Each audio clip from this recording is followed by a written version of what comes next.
your ball in the trees and then you lip out the putt. But if you've got a little time, then come and spend it with us, 'cause now you're listening to the Rough Cut. Hello, and welcome down to the, as of yet, award-winning Rough Cut Golf Podcast. And we are out on the veranda, the patio, the frontage of the Cape Club of Palm City, overlooking a beautiful lake filled with alligators and wonderful creatures. And talking about wonderful creatures, what an assembly of people we have on today. We have myself, we have Kieran, and to my right, we have the one, the only Micah Morris. How are we doing, mate? Welcome down to the podcast. I'm doing fantastic, first of all, and it's a real pleasure to be here, and it's always just a pleasure to be around you guys, and I just love listening to you talk, you know. Well, thank you. You are literally the first person to say that. And today we're going to be covering what we've been up to in Florida, all about kind of Micah. If you are new to the podcast, make sure you subscribe to the YouTube channel if you are watching it here in these beautiful surroundings. If you are a listener to the podcast, make sure you follow us on your favorite podcast provider. And if you don't know who Micah is, make sure you go check him out on all his platforms, which are linked here. So let's kick this off. First of all, we should probably explain exactly where we are and why we are here. We are in Florida. We are based today at the Cape Club of Palm City, but we've been around the area playing lots of different courses and filming lots of wonderful content. Also today, Jacob is present, but he is not on camera because he's playing. Hello, you can hear me. He is playing producer role today. Something that we're playing around with. I think what we'll do is, if in the future, if someone doesn't put in like an 8 out of 10 performance on the podcast, they're like producer the next week. Yeah, I like that. That's assuming that the producer role is like a demotion. Yeah. This could be a promotion, mate. You just don't get to be on camera, basically. Just don't get to be on camera. Okay, fair enough. You're just like shoved in the back corner. Fair enough. So if you do hear a disembodied voice chipping in, that is Jacob, who's sat there controlling the decks and controlling the tempo. Like, you are the drummer of this particular band today. Yeah. Both a literal drummer and drummer of the podcast. Yeah, which I absolutely love. So, first of all, let's kind of kick off with what we've been doing this week. Micah, just describe to the listeners and the viewers what we've been doing in Florida. We've been golfing. We have. No, this last couple days here with Peter has just been, and the whole crew has just been really fun. We've played some really cool golf courses. We played PGA National. And then today we're at the Cape Club of Palm City, which is, I have never played it, but I hear that it's absolutely fantastic. And the stuff that we have, the videos that we have filmed so far have been, it's going to be hard to top them, I'm not going to lie. And so I feel like today is going to be a real challenge from a production standpoint, from a level of golf standpoint, and I mean, honestly, an entertainment standpoint. So we got our work cut out for us today, but it's been a fantastic week, and it's really cool that you've made it to Jupiter, and it's really cool to have you here. Yeah, I must admit, certainly the videos that we filmed together, Micah, and kind of Kieran might be able to attest to this, as he's a slightly neutral party. Potentially some of the best golf, kind of that two people have played on videos, both ours and yours, actually. 100%. It's hard not to kind of give anything away, but it's, I know. Yeah, it's just like it was great to watch, and I think the best way to describe it is from a retention standpoint. If we're going to go all YouTubey, like it's going to be good. Like, yeah, people will be watching to the end of these videos. It's going to be very hard to click off these videos unless you've got something to do. Yeah, you know what I mean. I mean, sometimes it's tricky, especially when you do kind of 18-hole matches. You know, if one of the participants is playing really well and the other's playing a bit bad, it's kind of like, ooh, a little bit awkward. A little bit awkward. It gets a little tough. I've experienced that. I experienced it recently with Sahith, actually. I mean, that is slightly different. It's slightly different with someone who won on the PGA Tour a week before, but I played really well the front nine. I was only one back after 9 holes. And really? Yeah, we had a really competitive match going, and then on the back 9, I, kind of had a little bit of I stumbled. Yeah. You had a little bit of a trip and a fall. Did you stumble, or did he just like go at it? It was kind of a combination of both, because he was even par or 1 under after 9 holes, and I think I was even, so I was 1 shot. And then he just went on a heater, and the golf course was extremely tough. They're having a PGA Championship or something there, so it's like a high-level golf course, and he just, I mean, he really did just smashed some it. crazy things to that golf course that day. Good players, aren't they? These Yeah. boys. Like Yeah, they they can are. actually golf their golf ball. Yeah. There's some very, very good players out there. And I met Sahith only once at the Open, did like an interview with him, and he was the only player who, like normally if you're interviewing a player, you ask your questions. Yeah, everyone's really friendly, but once the interview's over, you say, thanks a lot. Lovely chatting to you. Yeah. Good luck this week. Cool. Then you move on. Like, we stayed chatting to Sahith for like 15 minutes. Yeah. Like, to be honest, in the end, he wouldn't let us go. Yeah. It was a bit awkward. Yeah.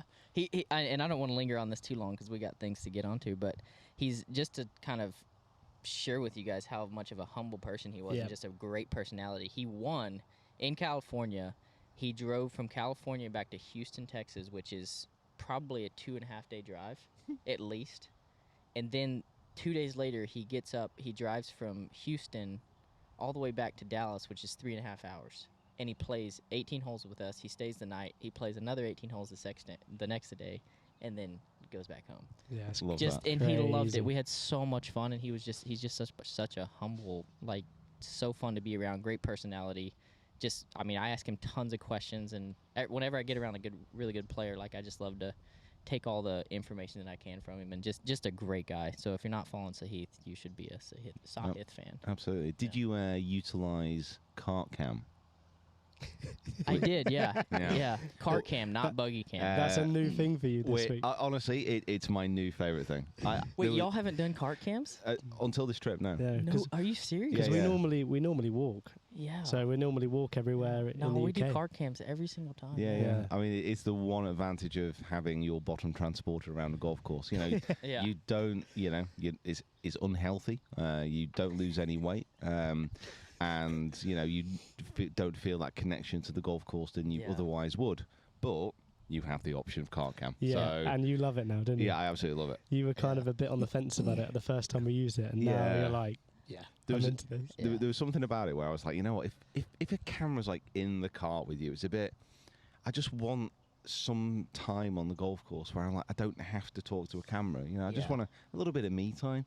But actually, kart cam is a revelation. And Yeah. like kart cam can literally be that, where you are like kind of yourself in that situation. That's what I was gonna say. Yeah. I love Yeah. it because, like, whenever I get in the cart, I usually just clicked on the camera. If we don't say anything, it's fine. But sometimes it captures these really Yeah. authentic moments that you're not trying to create. And I think that's part of YouTube that I really like. Is Yeah. like I want to capture things as they are, not like creating things all the time. Yeah.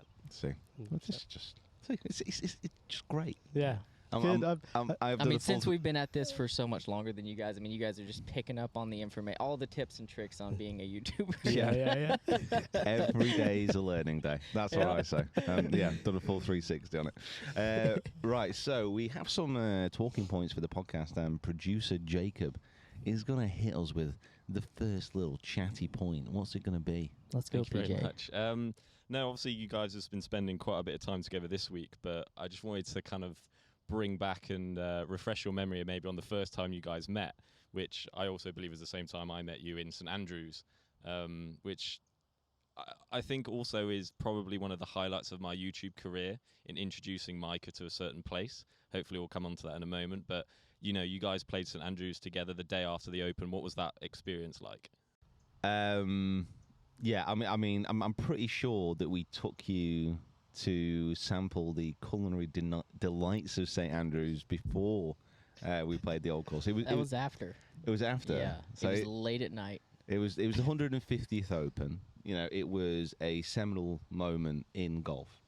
One of the a big event, the most historic event really in the history of golf, you'd say. Yep. The oldest major championship at the home of golf. Yep. Micah and kind of it was a good trip, wasn't it? Like most of the guys were kind of over. They weren't in St. Andrews. We're in St. Andrews. They were back in wherever you live. Manchester. We're back in Manchester. Manchester, yeah. So I went like 3 days before and went to St. Andrews, yeah. So there's a few guys over, but Micah was kind of up there, and we thought, what better way? What a fantastic opportunity to show Micah a little bit of British culture, and for him to sample some of the beautiful food that the proud nation of Scotland has to offer. Yeah. So we took him to Big Boss Takeaway, potentially the worst takeaway in the whole of Scotland. I'm assuming it's a kebab Was shop. that the thing that they were carving Yeah. off the? Yeah, yeah. It was like they That's were a- carving it off in these little shards, and we were just eating it. That's a doner kebab, that is. It's a what? Doner kebab. Doner kebab. Yeah. It's so good. I'll never forget, like, because it was pretty late at night, and we're like, oh, where can we go? And there was kind of not many places open. And we just went down the street, and we were like, all right, let's go here. Mhm. Let's go to Big Boss. And I just kind of looked round and, like, saw the expression on your face of looking at the doner kebab swirling around that heat lamp. And your face just being like, what is that? That's exactly what was going through my head because it looked like something that could have been there for 3 hours or 3 weeks. Oh, God. Yeah, yeah. And I just did not know what to expect. And I remember there was like a little pizza shop at the end of that, and I was like, I got to have a backup. So I went and got a pizza or a sub or something, and we kind of were sampling it. But that was, as far as the whole St. Andrews experience, believe it or not, when people, I get a lot of questions, like people are like, what is your favorite golf course or experience or whatever it is, and to this day, that St. Andrews experience is the best golf experience that I've had in this YouTube journey. And I think that says a lot about obviously the golf course, playing it the day after the Open, going to the Open, being there. We were I think we were all together on the 17th hole when Rory came up and hit his tee shot, and it was just on 18, and it was just like, it was truly surreal being there, and then the next day going back out and playing the golf course, like with Sunday pins, everything. And I remember I don't think I've ever been that tired in my whole entire life. I was jet lagged. I didn't think jet lag was real until I went to St. Andrews. And it was truly I felt a little delusional, but at the same time, walking up 17 and 18 was like, you just feel it. You people who haven't done it can't experience, but you like feel it in your bones. Yeah, I think the first time I went there, it's strange because it's very rare that you'll play a course that you've seen so much of. There's so much history there. It's like it's the weight of that history which kind of like just presses down upon you. The knowledge that literally hundreds of thousands, probably millions of golfers have wandered those fairways for the past 500 years, and then all of a sudden you're there and you're on that same course. And the fact that, like, it is weird because, like, I do think sometimes personally that I am, like, very spoilt with, like, the experiences that we do manage to have. Like, it's not normal to be able to play the home of golf after the biggest major that's probably ever been held. Yeah. And the weather is, like, off pretty much the same tees, perfect weather. Like, it was about, it was almost like 30 degrees, I think, wasn't it? It was a little heat wave. All the grandstands up and All the everything. grounds, it was incredible. Yeah, it was. Is that your first time playing links as well? True links golf, yeah. And I remember not really being able to. I'd flown. I think I had got off a plane the day before, or 2 days before, or something. It was crazy travel time to get there, and I don't know. I think I was like topping some shots. I was hitting some really low quality golf shots on a very high quality golf course, and it was my first time meeting Peter, and he'd probably seen some of my videos and in how, like, you know, I'm a pretty good golfer, and then I show up first time meeting him, and I hit some slices that, you know, you wouldn't even be able to keep inside of a camera frame. I must admit, I was because we were all obviously quite giddy. At this point, we got through the first hole. That was fine.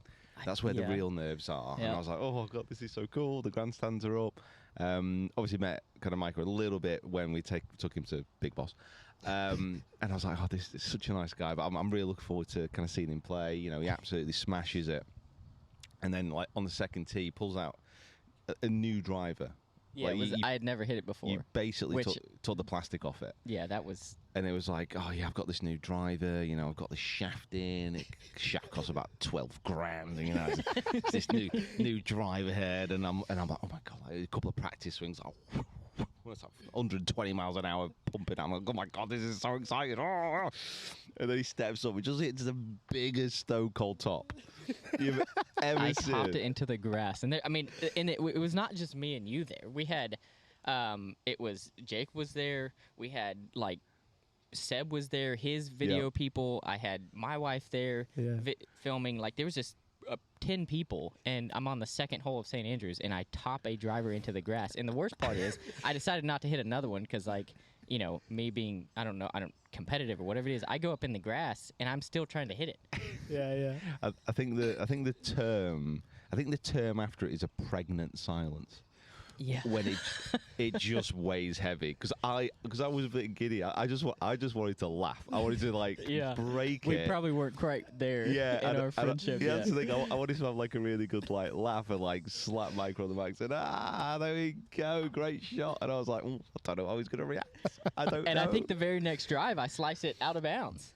Oh, gosh. It was exotic. Yeah, it was And 5 holes before I actually started hitting it straight. It was literally that. It was like a really funky start, and because obviously we knew you were kind of like jet lagged, and I was like, oh man, this because St Andrews is the thing is with St Andrews, like if you're slicing it, that's a problem. That's a problem, yeah. Like you've got the entire course to your left, so it was like if you were hitting a bad shot as a pull or a hook, it'd probably be all right.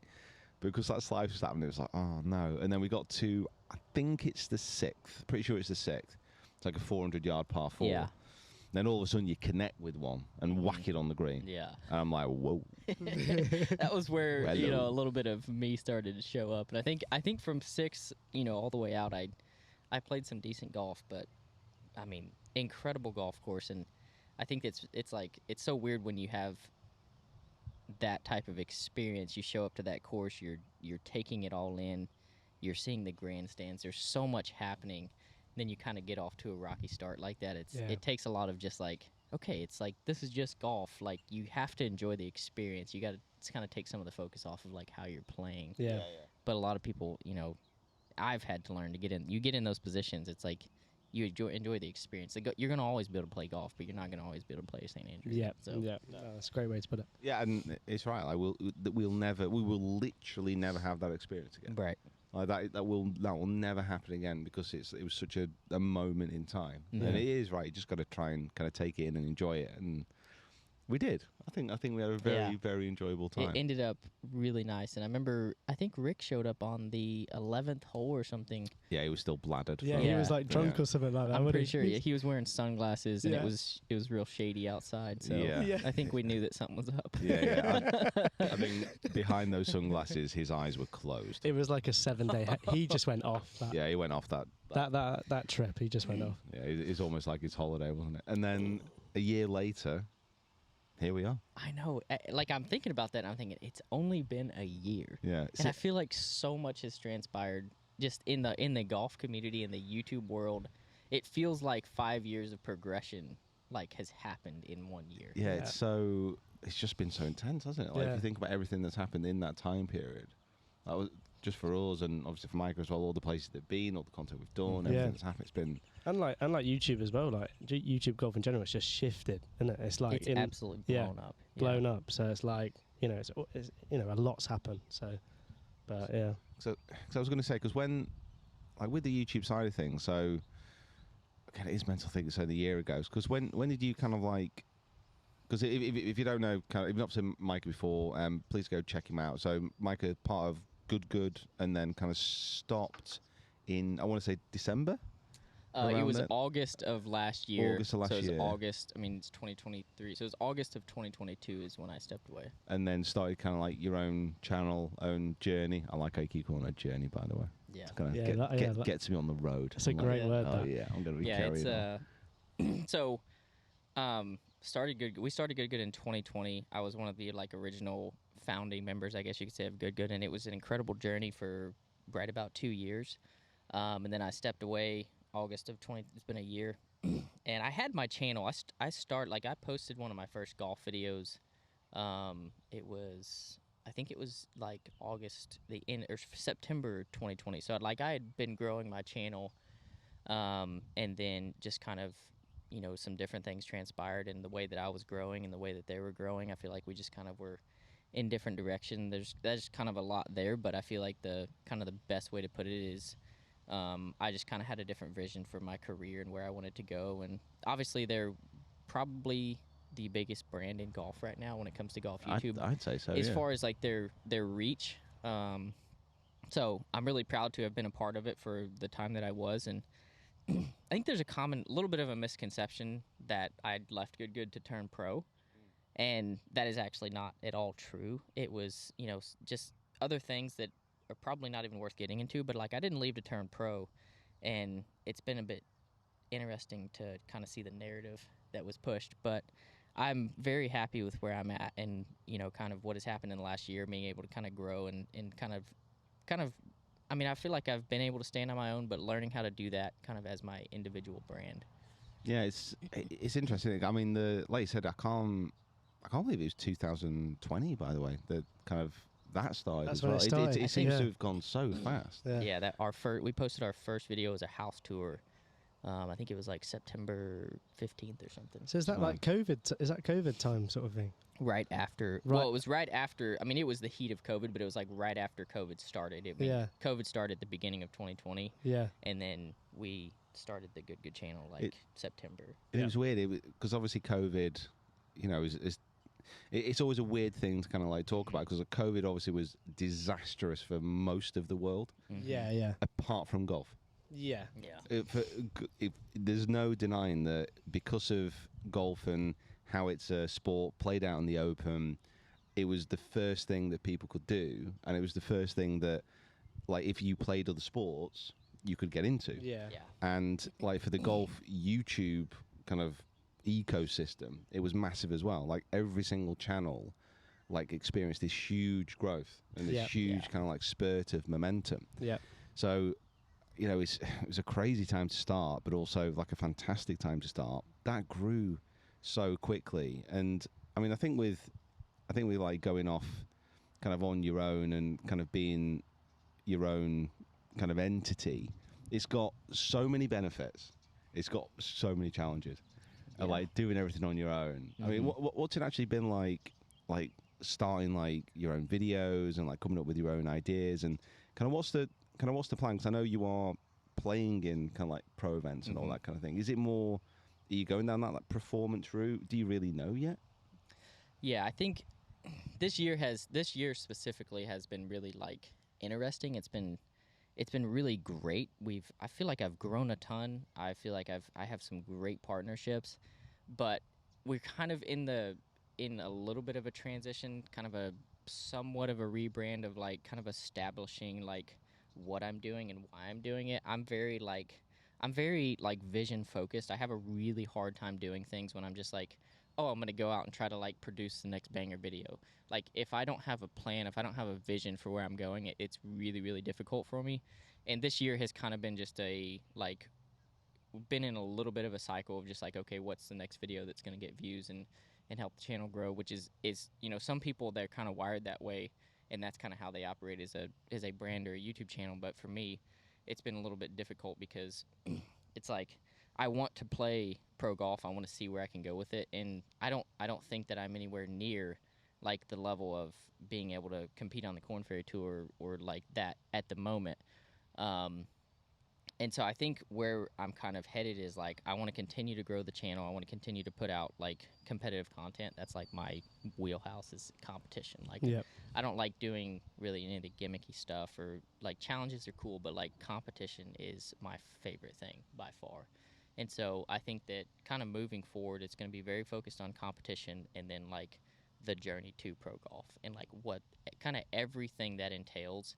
And I really want to just share that like process and create a story out of that because I feel like there's not many people on the YouTube space that are like doing that and then also showing like the good, the bad, and everything in between because there's so much of the process. I always like think about it like you see these guys on the PGA Tour, the top 100 in the world who are just killing it and they're obviously the best golfers on the planet, and then you have everybody who is trying to get to that level and like what it takes to get there is grueling. It is absolutely insane. And like to be able to just see what I can do in that process and share that, I think is really neat. And it's like I'm not doing it because I like think that I'm there and I'm ready to step into that. It's like what can I become, and like can I tell a really cool story through that? Yeah, I mean, it's something that the reason that you don't see it too often, we tried to do it, and last year the Quest for the Open series about trying to get through Open qualifying, it's the same vibe, you know. It's kind of like, what are you doing to improve? What is that result? And then the kind of feedback and what you learn from that process. And like last year, I found it really, really difficult, and I'm sure this is something that you can allude to a little bit more. And I'm gonna preface this by saying we work in YouTube golf, so our version of hard work compared to like a nurse who's having to clean up in an IC unit, you know, a miner at the coalface. We're not saying it's that hard work, but trying to practice and trying to improve at golf whilst filming the content. How have you found that? Because I found it almost impossible to balance. Yeah, that has probably been one of the hardest things, and like I never said that I could do it or that it was going to be easy, but there's kind of this narrative that got drawn like after I stepped away from Good that like I think that I'm at this level and I'm going to do this and it's going to be easy. Like that was nowhere in the same universe that I'm existing in, and that has been the most challenging thing is the time management portion of it, because like you were saying, it's very interesting because I've worked a lot of different jobs. I worked in construction. I mean, pouring concrete, like very physically demanding labor that is, I mean, it's very hard. Now what I do, it's not that physically hard, but it takes time. It takes a lot of creative energy, and it never turns off. And so I've built a really good team around me that has like helped with that process of, you know, what portion of the day am I dedicating to practice where I'm not thinking about YouTube and making it focus practice, and then once I'm done practicing and then moving into like the creative space of like filming videos and doing all that. And so honestly it's difficult, but with good time management in the last like month, I've found it to be very like efficient and successful for myself. I feel like putting time in, you know, usually I practice for 4 hours every morning. I'm at the course at 7:30, 8 o'clock. I'm done by noon, and then the afternoons I'm filming or, you know, being creative. And that even just in a month of doing that and being really consistent, I've seen a ton of improvement in my game. We'll have to swap tips. Yeah, So it's never really your strength though, time management. Though, would you agree? No. Yeah, exactly. Yeah. No. And to be honest, like that combination of that's the thing I found the most difficult is actually being able to like step away and dedicate time to practice. Yeah.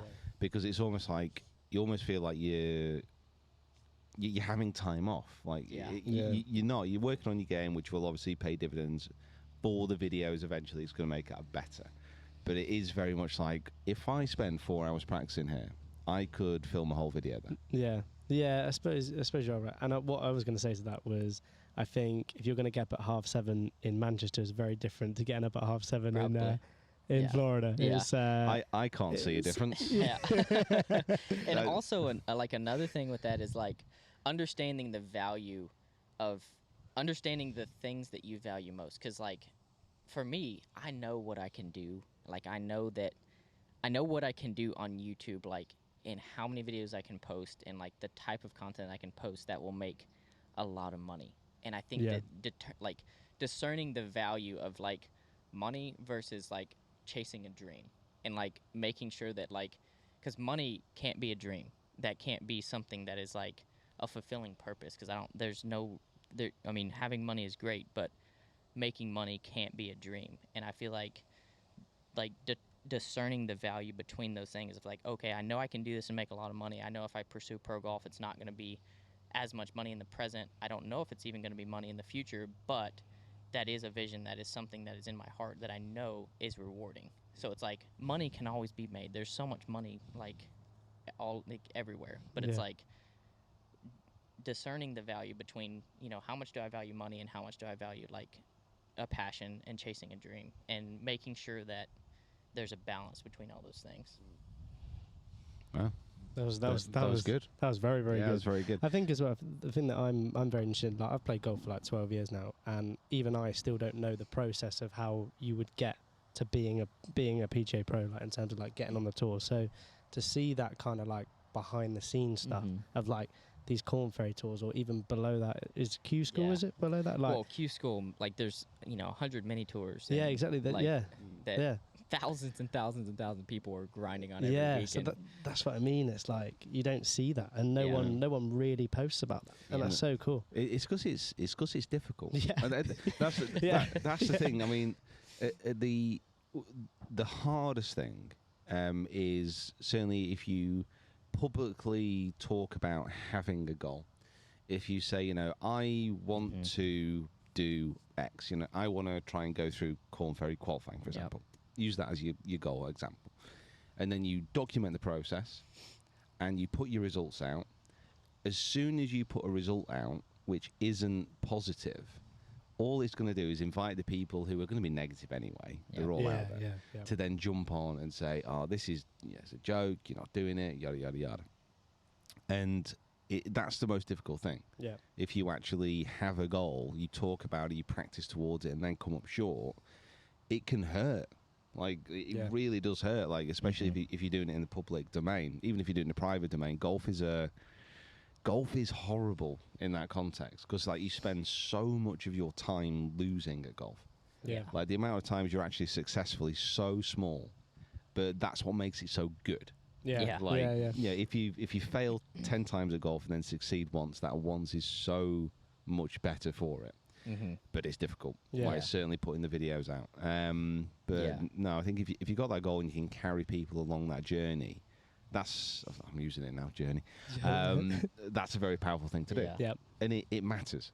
Yeah. So, like, and it's like you said about, you can make videos that are specifically designed to make, money, to get views, and that is definitely something which you need to get the balance right of. Yeah. Because at the end of the day, like, certainly with what I'm doing and like what you're starting to do now, I've got kind of 4 people working for me. So I know that there's certain videos that we need to kind of keep doing. We need to make as entertaining as possible, which are kind of more entertainment based now. So we can get people kind of watching, that we can kind of grow the channel, and that we can like keep the business successful. And it's a tricky thing sometimes, and it takes bravery to be like, you know what, this is the overall vision that we're going to do. This is the work we're going to put in, and we're just going to hope, and we're just going to try our best to bring people along for the ride. It's really, really tricky to do. So if like that's what you're setting your stall out for, then good luck. Yeah. I think that's, even for we talked about this a little bit yesterday, but like people trying to get into this space, it's like you have the Bob Does Sports, the good channels, the Grant Horvats of YouTube, who are just like, they're absolute powerhouses. And they have these incredible personalities, and like they're like very, they're growing, and they're growing fast, and so many people are flooding into those channels.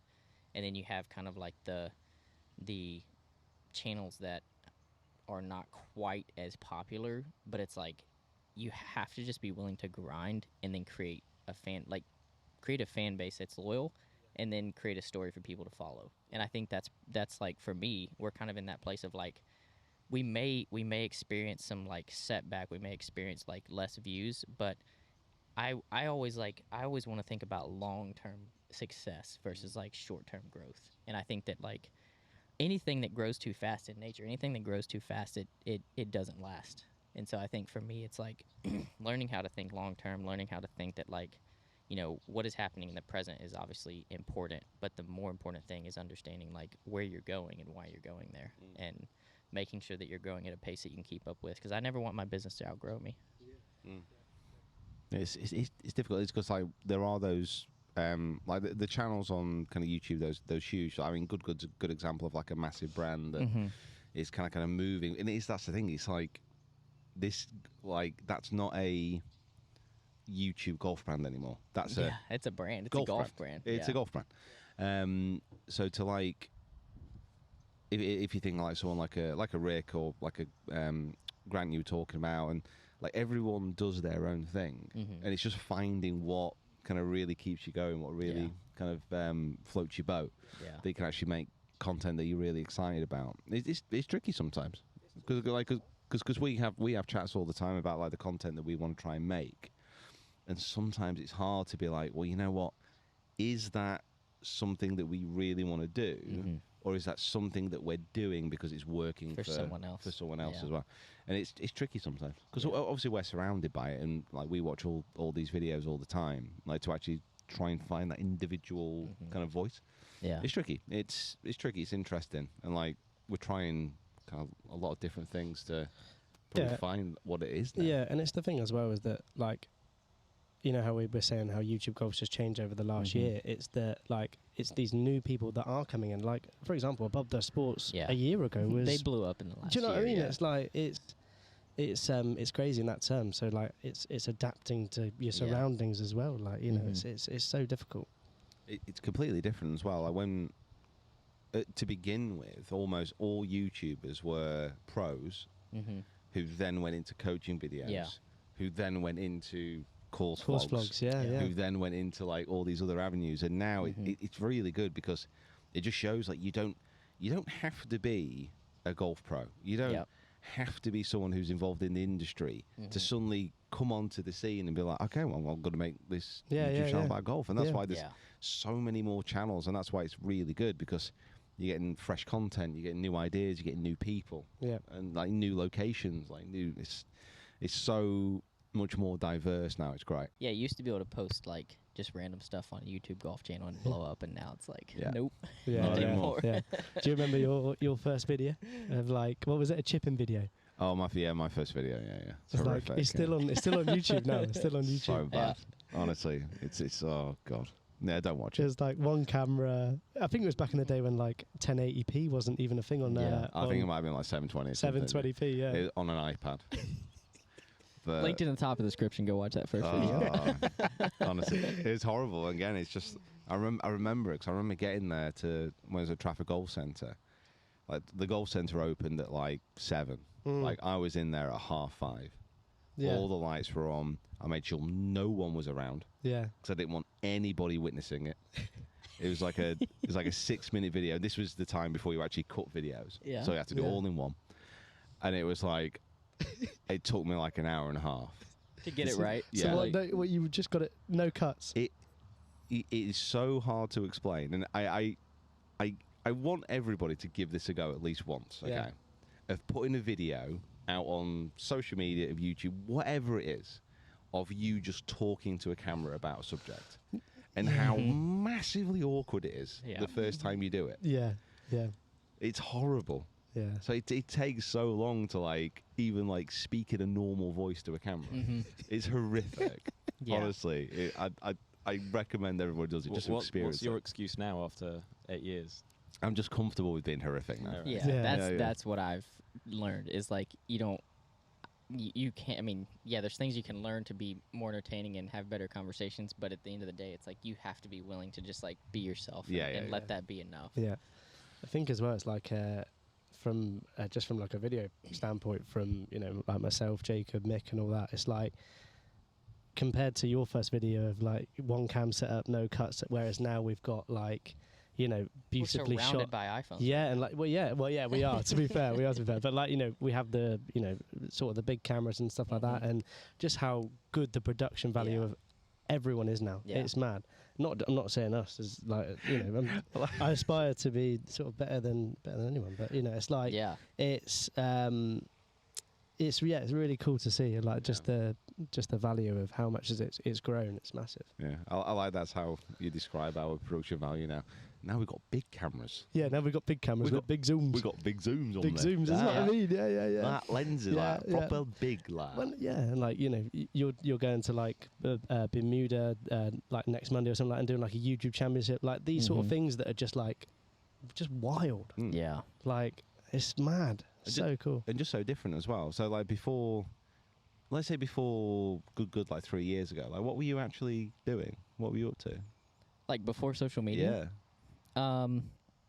I was doing a couple different things. I right before social media, I was living in Fort Wayne, Indiana, and I was hanging siding and doing exterior trim on porches because I have a background in construction for years, and so that there was an opportunity at the time that kind of led me to Fort Wayne, and I was working the winters there. It was cool. I love looking back on that time in my life, but you talk about hard work, like 30 degrees, hanging siding, doing exterior trim on porches. It was intense. I mean, did you think that when you were hanging those sidings in 3 years, you'd be on the 26th most popular golf podcast in Florida? No. No. I mean, there is nothing that could, like, at the time, I thought it was, 30 years down the road of, like, being able to chase my dream. But it was crazy because I never, like, gave up on the, like, my aspirations for golf. So even when I was doing that, even when I was working in Fort Wayne, India, doing a siding, I was working 10-hour days, and there's this little driving range called Bobix Golf, and at the time we didn't have a pot to piss in or a window to throw it out of, and so my wife convinced me to get this driving range membership that was $67 for 3 months, and we couldn't afford it, so we put it on a credit card. And I was, like, freaking out because I had never really done anything on a credit card, and I was so scared of, like, oh, my gosh, we're in debt now. It was less than $100. But that's how broke we were. And every day after work, I would work, 7 to 10-hour days. I would go to Bobix, and I would hit 200 or 300 balls every single night. And that's literally, I was like, I don't know where this is going, but I just believe this is what I'm supposed to be doing. And so I just did it. And, like, it was at the time, it felt like golf was the farthest thing away because, like, I was just coming off of breaking my foot, so I didn't play golf for, like, 6 months. It was just a wild time, but, like, when it comes back to, like, vision, like, I had this vision of, like, what I wanted, and then, so I just, like, I kept showing up. Love Wow. it. Wow. Love it. That's Love an origin story. Can you wild, remember, that. like, the first, like, sets of clubs you were using and, like, what you had back then? Like, was it... That's actually a crazy story. The very first set of clubs I had, I didn't get a set of clubs until I was 17. And the very first set of clubs I ever bought, I went to a pawn shop. I lived in Oklahoma on, like, my parents' farm at the time. I went to a pawn shop in Guthrie, Oklahoma, and I spent $45 on a set of Ping irons. And there was, like, it didn't even have woods. I think it had some metal woods, like a 5 wood or something. And it was in this old crusty bag. And I went to Academy, and I bought 75, like, refurbished golf balls. And I would just go out in my pasture, and I would just hit them from one end and then go to the other end and hit them back. I had these, like, rebar I turned into flags, and I just hit it back and forth. That was, like, before, that was when I was, like, 17, 18, and I just did that every night, and I was like, I have no idea what I'm doing. I learned, I never had a coach, anything. I would go on YouTube, and I would watch these videos on how to hit a golf ball, and then Probably I your would- chipping, yeah, I was gonna video. say. I probably watched your original video how's at your some chipping? point. How did chipper go for? How's that chipper going? Yeah. So that was Best like part of your game, I think. yeah, that was like the very first. I wish I still had that set of clubs, but it probably got lost in the mix somewhere. Love that. Love that. Producer Jacob, what else have we got on there? I mean, that seems And we like... kind of lost you for Yeah. a second there, Well, brother. I You've think gone that- through quite a lot. I think that whole conversation started in a kebab shop. Yeah, in it St. did. Andrews. Yeah, then it just See, you can mock a doner kebab, but Yeah. boy, Yeah. does it start a conversation. yeah. You're making my job easier. Like, you've done a great job of going through it. Oh, thanks, Jacob. Appreciate I that. suppose now as well, like, you talk about how quickly, or you thought in 30 years' time it might be you'd be aspiring to what you were going to try and do, but then you go to now and you're signing brand deals with TaylorMade. You know, was that always something, like, in your mind of something you wanted to do? Was that something that just kind of came across? How has that been going for you, I suppose? It's been fantastic. I mean, that was a kind of a dream partnership. That was something that I didn't know if it was, like, possible. And when I stepped away from Good, there was absolutely nothing on the table when it came to TaylorMade. Like, I was with Cobra at the time, and kind of I was hoping to re-sign with Cobra at the end of that year, that would have been 1 year with Cobra. And then kind of, it was like right before I re-signed, there was an opportunity with TaylorMade that was like kind of circulating, and I was just like, I didn't even want to get my hopes up because I was like, dude, TaylorMade is like my favorite golf brand. They have Tiger, like it just seemed like something that was kind of impossible. And then the conversation started happening, and then there was an opportunity that was presented that was like, this is irresistible for me, and it just felt like a dream. When big things like that happen, it feels like it's so humbling because I grew up on a farm in Oklahoma. I like came from absolutely nothing, and so it's just like every step of this journey has been like, it's like, dude, I've already won. Like, I feel like I'm winning every single day when I wake up. So it's like, I don't like, no matter what happens, it's just like, wow, it's truly incredible. And I suppose as well, like you and Grant signing with TaylorMade, obviously good, then going to Callaway. It was kind of like the beginning of a real transition from brands going from players to like content creators, and I think them kind of understanding the power that content creation has. I guess like for you, is not that there's any kind of pressure for you to deliver for them, but like, do you feel that you are kind of one of the more well-known TaylorMade athletes now, I suppose? I mean, I guess it depends on who you're talking to, but I feel like, like it's kind of a hard thing for people to accept, I guess, that it's like when it comes to what brands are looking for, is like they're looking for influence, they're looking for eyeballs, and you have like the top players in the world, the top 10, like the Roy McIlroys, the Justin Thomas, Jordan Spieth. Like those guys obviously have incredible influence, but then you have like after that, there's not many people that could like. There's probably 0 people that could tell you the top 100 golfers in the world. And when it comes to the 78th ranked golfer in the world, like obviously he's incredibly talented, but nobody really knows, and he doesn't necessarily have a ton of influence to get a product or whatever it is in front of people. And then you come to the YouTube space and you have like a bunch of average golfers. But I think that's the beautiful thing about YouTube, is like it's so influential because what people see on YouTube is like so personal. It's so connecting for people, and that's one of the things that I love most about it, is when people watch you, they develop like this sense of connection to you that is just like incredible, and then you're able to leverage that, and that's valuable. Yeah, absolutely. I mean, it is that thing with a pro golfer, even the very top pro golfers. There is that sense of separation. Like, you don't know, like John Rahm. Like you see him play, you kind of get the understanding of what character he is, but you don't. No one knows him. Yeah. Like, no one actually knows him. But with a kind of like Mike was saying, with a YouTube golfer, pretty much you will get their personality within a month of kind of watching, and exactly who they are, their values, and kind of what they're all about.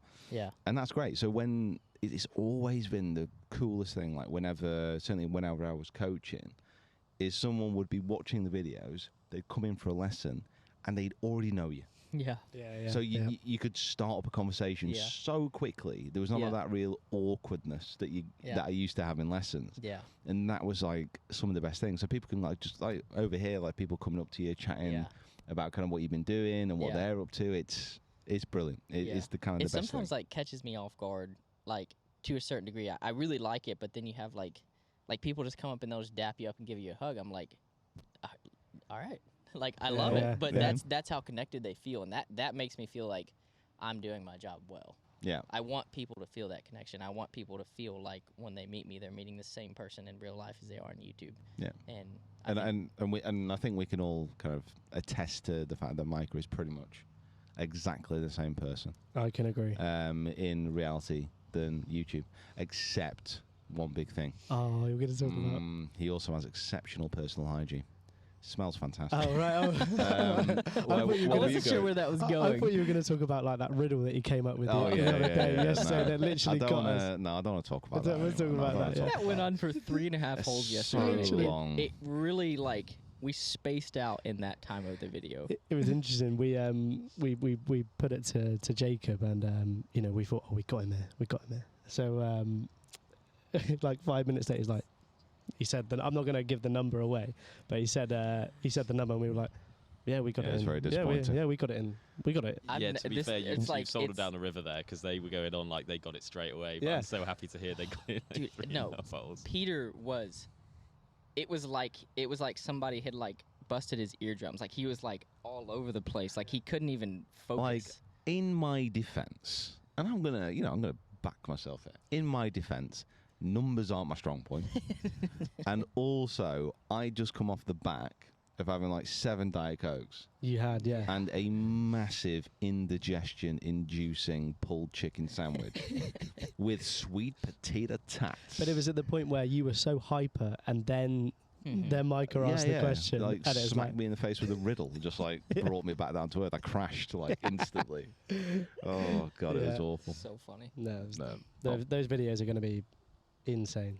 Insane videos. Yeah, I'm looking forward to coming. I'm looking forward to editing them. Yeah. That's the nice thing as well. Like, you Yeah. kind of get to, from our perspective, like you film it and you see it, and then you get to relive it again through the editing, and you remember bits and you remember shots, and you kind of see everything again from a different perspective.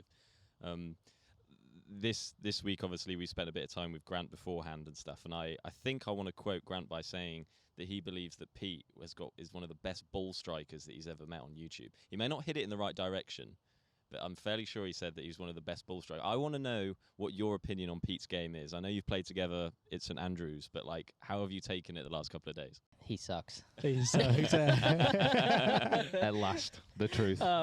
No, the one thing that is, and I told Peter this yesterday, is like, everybody goes through like parts of their game where they're hitting it great, but maybe they're not scoring the way they want to or whatever. I truly do feel like you have one of the most like compact and well balanced ball striking swings in the golf YouTube space. You're talking about his divots and stuff like that. Yeah, his divots are always so shallow. He's not steep. Like I'm not trying to just hype you up, although I'm hyping you up. Like you have a balanced golf swing like Roy McIlroy. I hate this. Wow. Yeah, I wanted to ask this because I knew it would make your skin He crawl. just sticks a finish, and he looks like it's really nice. It's very, very pleasant to look at. Can we just move on? Do you want to talk about Micah's game? I am absolutely more than happy about talking to someone else. You don't like talking about yourself. I find it really. No, I don't like. I think it's because. I mean, you're a very humble man, so that makes sense. I don't take pleasure in trying to I think hype myself up either. I don't think that's a good thing. No, I find it really kind of cringy, like when people talk too self-confidently about themselves. Yeah, and so like if someone like is complimenting me, I find it really awkward. I think maybe I was brought up, my group of friends, and certainly my family. If somebody does something good, like you say, well done, but that's an opportunity to also take the mick. Like let's just keep everybody on a same level. You know, we don't want anyone's ego getting too big. yeah. And it makes my skin like really uncomfortable. Right, okay, Jacob, can we move on? What's Micah's like? What do you think Micah's best part of his game is, or what's your view on the game? Oh, I don't know. To be honest, like obviously from the last time we played, I knew like you gave it a good smack, but after the last video that we filmed, I mean, that might be one of the most complete performances that I've seen. It's so hard to not say anything. You put it on that back nine was disgusting. Yeah. I appreciate that. I feel like In a good way, by the way. Yeah, Just for context, we use disgusting in a positive manner. we do not a that. bad We one. do that here. Okay, too. that's fine. Yeah. It's kind of like yesterday. Disgustingly good. I was like, what do you guys use for like cool? And you're like, cool. Cool. Yeah. Like, oh, that's bad. That's getting on Reddit. That's going every place. That is a pretty universal. Yeah. Wow. Okay. Right. Okay. That's enough blown smoke. I think that's pretty much everything. I think we've covered everything. Fantastic. So, Micah, thank you so much for coming on. We are just about to go out and head onto this golf course to film another video, which will be coming out soon. So thank you for coming on the podcast. It's been really good. It's been nice to get to know you just a little bit more. Yeah, well, I appreciate you guys, and I'm excited for more collaborations in the future. And it's really cool, and you guys are all awesome. Your whole team, just fantastic people. You're too nice. You've got. I'm not going to say anything more about you. Yeah, you're way too nice. Yeah, the biggest negative I've got about Micah is he's too nice. Yeah, he's too nice. Well, yeah. that's quite a negative to have. Right, guys, thank you so much for listening. Thank you so much for watching. If you are on YouTube, if you're not already, please subscribe and follow us on your favourite podcast provider. Big thank you to Kieran and to Jacob for being an absolute star in the producer role, the quarterback of this particular podcast. I like that. Yeah, that's good. All right, guys, thank you so much, and we will see you next time.